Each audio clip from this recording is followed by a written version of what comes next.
제가 한국에 돌아와서 교육청하고 하는 일들을 다시 시작을 했습니다. 그래서 주말인데도 오늘 아침 일찍 인천교육청에 가서 제가 인천교육청하고 일을 하고 있거든요. 특히 이제 그 미래 학교 관련한 좀 새로운 모델 그런 것들을 이제 설계하는 일을 학교 교사들하고 같이 이렇게 하고 있는데, 제가 그 교육청 홈페이지에 들어가서 뭔가 좀 그 자료 같은 걸 다운받으려고 딱 들어갔더니 처음 화면에 딱 뜨는 내용이 그 인천교육청 관내에 있는 교사, 그중에서 특수 학급을 맡고 있는 교사가 또 자살을 하는 그런 일이 있었던 것 같아요. 제가 이제 외국에 있느라고 그거 잘 헤아리지 못했는데 또 그런 일이 또 있었나 보더라고요. 그래서 그 애도를 비는 그런 메시지가 홈페이지에 딱 처음 키니까 첫 메시지로 뜨더라고요.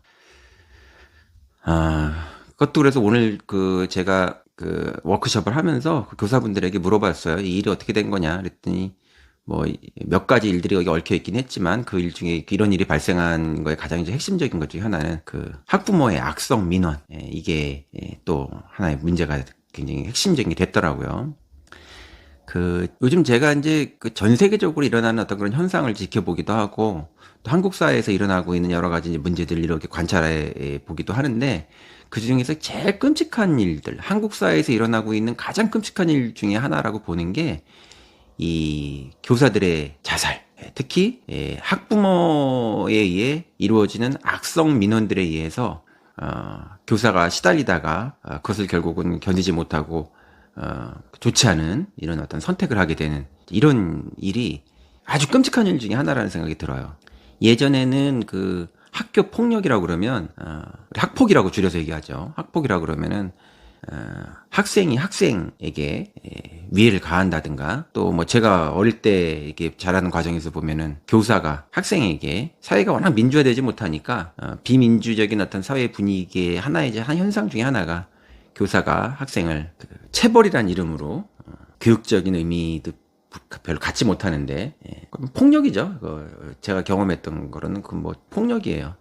그런 게 있었는데 지금 이제 사회 민주화되는 그런 상황 속에서 그런 것들은 학교에서 많이 없어졌어요. 근데 오히려 이제 요즘은 학교 폭력이라고 하면은 제가 볼 때는 이 학부모가 교사들에게, 그리고 학교에게 가하는 어떤 그런 악성 민원과 같은 방식으로 이루어지는 그 위해, 그 중에서 굉장히 그 악성 민원 중에서는 거의 악질적이라고 할 정도로, 제가 볼 때는 학부모라는 이름에 탈을 쓰고서 인간이 가지고 있는 가장 어떤 악질적이고 어떤 허약한 그런 면들을 노출하는 그런 행위들을 이제 보게 되거든요. 작년에 그 서희초등학교에서 있었던 정말 그건 또 교사가, 초등학교 교사가 교실에서 자살을 했다라고 하는 그 자체가 정말 끔찍한 일인 거죠. 그 죽음을 통해 가지고, 그 현장에서 죽었다라고 하는 게 자기의 죽음을 통해 가지고 뭔가 그 항의를 하고 있는 거예요. 그 죽음 자체가. 최근에는 봤더니 또 어떤 뭐 전라북도인가요? 거기에서 뉴스에서 이렇게 봤어요. 보니까 악성 민원으로 인해 가지고 어떤 반이 한 해에 7번 담임이 교체되는 그런 일이 있었더라고요. 5학년, 초등학교 5학년 교실이었는데, 그래서 아무도 그 반을 맡으려고 하지 않아 가지고 교사를 이렇게 찾는 그런 어떤 교장 선생님 이렇게 인터뷰도 텔레비전에 나오는 것을 이제 봤어요. 우리가 이제 학폭이라고 하면은 평생, 요즘 그렇잖아요. 학폭의 가해자가 된 사람은 나이가 먹어가지고도 그것이 드러나게 되면은 뭐 연예인이 됐다고 하더라도 그냥 거기서 완전히 추락을 한다라든가 평생 아무 일 못하게 되거든요. 근데 학부모가 학교와 그 학교와 교사에게 가하는 이런 그 위해는 우리가 어떻게 이해를 해야 될까요? 저는 근데 이제 근본적으로 이 문제를 이렇게 생각을 해요. 한국 사회에서 있는 특이한 어떤 그 네이밍 중에 하나가 이 학부모라는 게 있어요. 그 외국에는 학부모라는 말이 없거든요. 서양어에는 그냥 부모가 있을 뿐이에요. 그냥 페어런츠일 뿐이에요. 근데 한국에는 학이라는 이름이 붙어요. 부모의 역할과 학부모의 역할이 다르다고 생각하는 걸까요? 그러니까 아마 학부모라는 이름이 이제 붙는 거겠죠. 그럼 어떤 걸 하는 게 학부모고 어떤 일을 하지 않는 게 부모일까요? 아마 그런 네이밍이 별도로 붙은 거 보면 한국 사회에서 그 학부모라고 하는 건 학교 다니는 동안에 그 부모만이 해야 되는 특별한 어떤 일이 있다고 생각하는 거죠. 아무래도 그 입시일 거예요.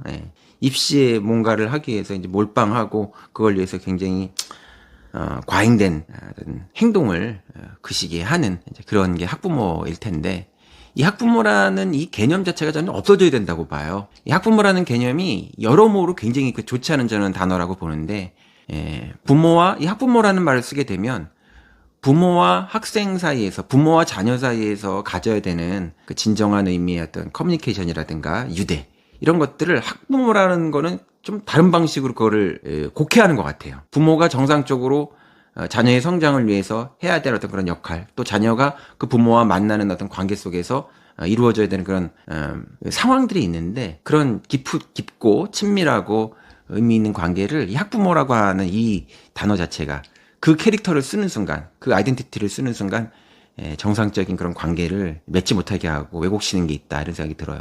또 학부모라는 게 그렇죠. 학부모라는 개념을 이렇게 갖게 되면은 학생은 어떤 게 되냐면은 우리가 배움이라고 하는 거는 평생을 거쳐 일어나는 일이거든요. 그러니까 이게 중학교, 고등학교, 대학교 들어갈 때까지만 배움이 있는 게 아니에요. 평생에 걸쳐 이루어지는 것이 배움의 과정인데, 한국 사회에서 학부모라는 말을 쓸 때는 대학 입학 전까지 뭔가 특별한 어떤 조치를 하는 그런 어떤 그 관계로서의 그 아이덴티티로서의 그 부모의 역할이 있고, 거기서 그게 끝나면은 그러면 부모의 역할은 그냥 없어지는 건가요? 그건 아니잖아요. 평생에 걸쳐서 이루어진 어떤 그런 관계성이 있는데, 또 학생도 평생에 걸쳐가지고 공부하고 배워야 되는데, 그 배움의 어떤 시간성의 문제를 굉장히 이것이 제약하고 곡해하게 한다, 한정하게 한다. 그리고 학부모가 있게 되면은 굉장히 일방적인 방식으로 이 부모가 자식을 케어하는 그런 관점으로 우리가 그 두 개의 관계를 보게 돼요. 아니 뭐 부모라고 하는 건 뭐라고 그렇게 자식을 일방적으로 그만 다 이렇게 케어하고 한 방향으로 그렇게 해야 되는 겁니까?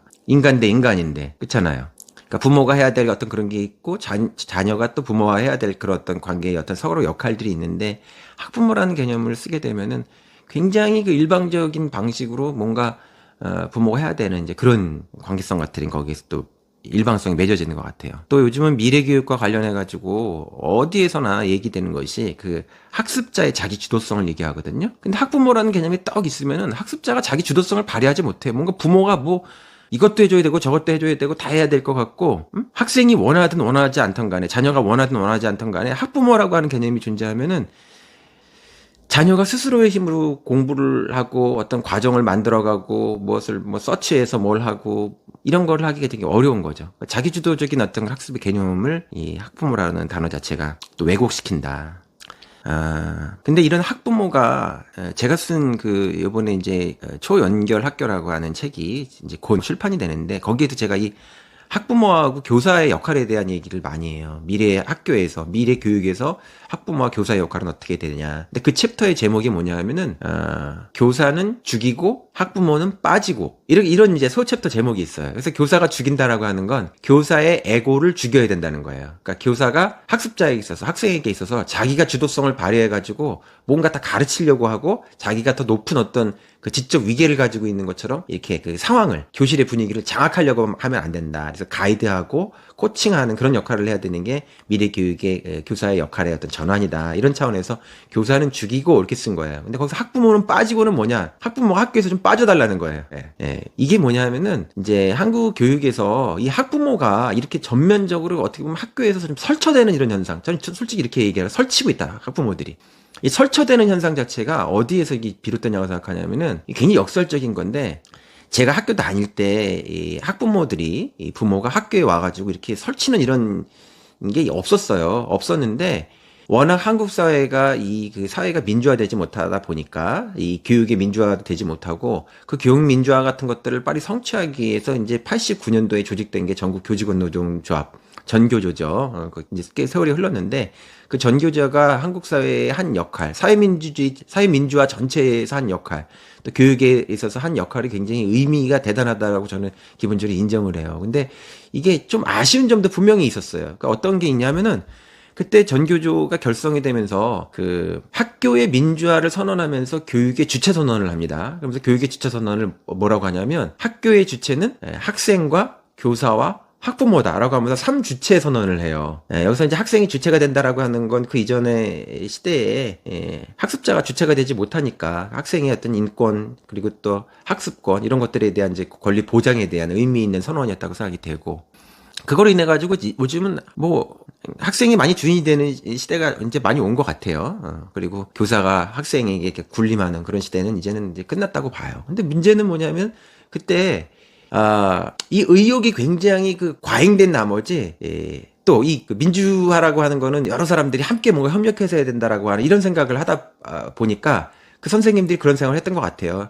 이 학부모들도 굉장히 여기 중요하다. 근데 그 학부모가 교육에 있어서 중요하긴 하죠. 근데 학부모는 학교 교육에 있어서 주체가 될 수가 없어요. 왜냐하면 학교의 주체, 학교 교육이라고 하는 건 학교라고 하는 교육이 일어나는 그 현장에 있는 사람들이 주체가 되는 거거든요. 그러니까 이건 당연히 학습자인 학생이 주체가 되는 건 너무 당연하고, 그 다음에 거기에서 학습자와 관계를 맺고 그것을 이끌어주는 교사가 주인이 되는 건 너무 당연하죠. 근데 그 현장에 없는 부모가 어떻게 거기에서 주체가 됩니까? 그 사람이 뭐 공부를 배우는 사람들도 아니고 공부를 가르치는 사람도 아닌데. 그러니까 학부모는 학습에 대해서, 학생에 대해서, 자기 자녀의 어떤 교육에 대해서 관심을 가져야 되지만 그거는 굉장히 좋은 협력자 역할을 해야 돼요. 그러니까 좋은 협력자 역할을 한다고 하는 거는 학교에서 이 가르침을 그러니까 학습하고 있는 학생들을 격려하고 또 그것을 학습자의 그 공부를 이끌어주는 교사들, 선생님들, 그리고 학교를 이렇게 격려하고 서포트해주는